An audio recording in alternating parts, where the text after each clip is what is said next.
Olá, hoje a gente vai desvendar o básico do direito financeiro. Sabe aquela sensação de olhar para o orçamento público e parecer que está tudo em outra língua? Pois é, isso é super comum. O direito financeiro pode assustar um pouco pela complexidade, né? Olha, o problema não é com a gente. O grande vilão aqui é o jargão. É que assim, a gente sabe o que é um contrato, o que é uma eleição, porque a gente vive isso. Agora, crédito suplementar, restos a pagar, parece até um código secreto. Então, bora mergulhar nisso. O nosso objetivo aqui nos próximos minutinhos é justamente decifrar esse vocabulário. É como se a gente fosse entregar um mapa com os conceitos essenciais para navegar nesse assunto com mais segurança. Bom, para começar, a pergunta mais básica de todas. O que exatamente o direito financeiro regula? Essa aí é a definição mais formal, de livro. Mas traduzindo, o direito financeiro nada mais é do que o conjunto de regras sobre como o Estado consegue e usa o dinheiro. E para quê? Para cumprir a função dele, que é atender o que a gente precisa: saúde, educação, segurança e por aí vai. Dá para a gente dividir essa atividade toda em 4 passos bem claros. Primeiro, o Estado cria recursos. Um exemplo é emitir moeda. Depois, ele adquire mais recursos, que é basicamente arrecadar o dinheiro que vem dos impostos. Aí, no terceiro passo, ele vai gerir tudo isso. E a grande ferramenta para isso é o orçamento público. E, por fim, claro, ele gasta esse dinheiro com as despesas para prestar os serviços públicos. E toda essa atividade se apoia em 4 pilares principais. Pensa neles como a base de tudo. Se entender esses 4, já se entende a estrutura inteira do direito financeiro.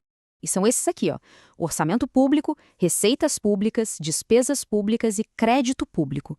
Qualquer livro, qualquer aula sobre o assunto vai girar em torno disso.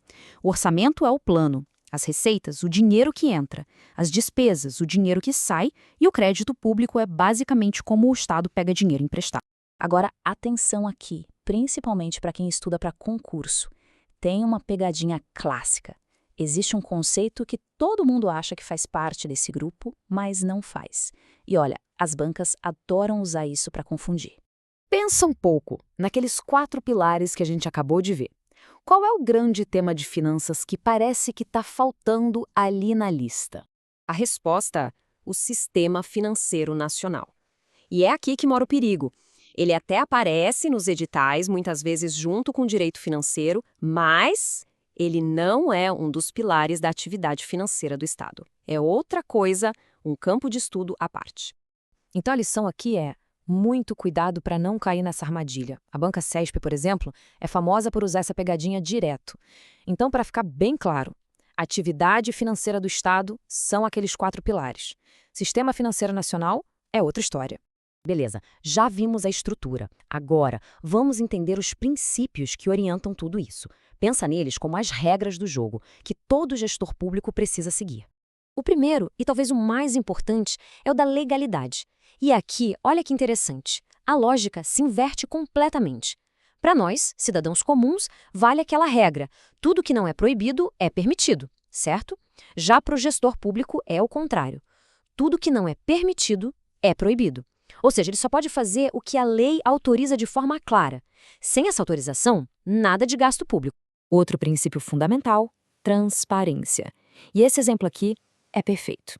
O STF decidiu que a divulgação do nome e do salário dos servidores é totalmente legítima. E por quê? Simples, porque o dinheiro é público, vem dos nossos impostos.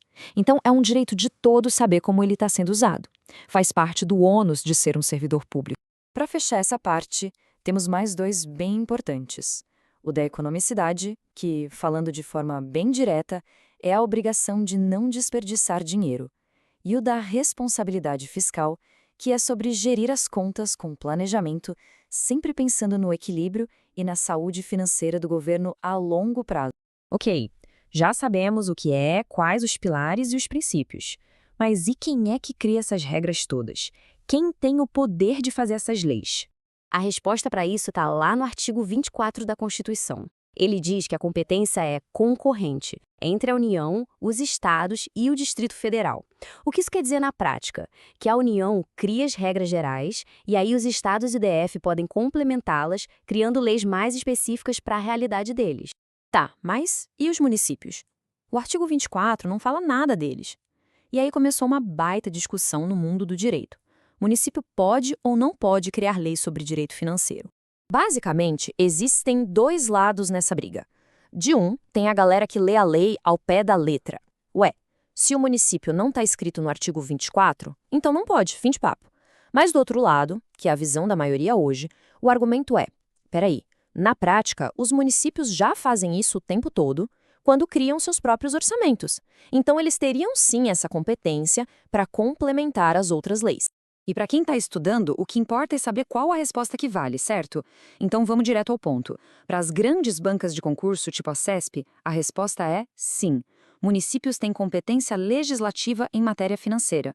Essa é a posição que prevalece e a mais segura para marcar na prova. Pronto. Com esse vocabulário em mãos, a discussão sobre finanças públicas já fica bem mais fácil de acompanhar. E a partir daqui, fica a provocação para a gente pensar como é que esses pilares e princípios que a gente viu, como é que eles afetam no dia a dia o hospital do bairro, a escola da esquina e até o futuro da economia do país. É aí que está a real importância do direito financeiro.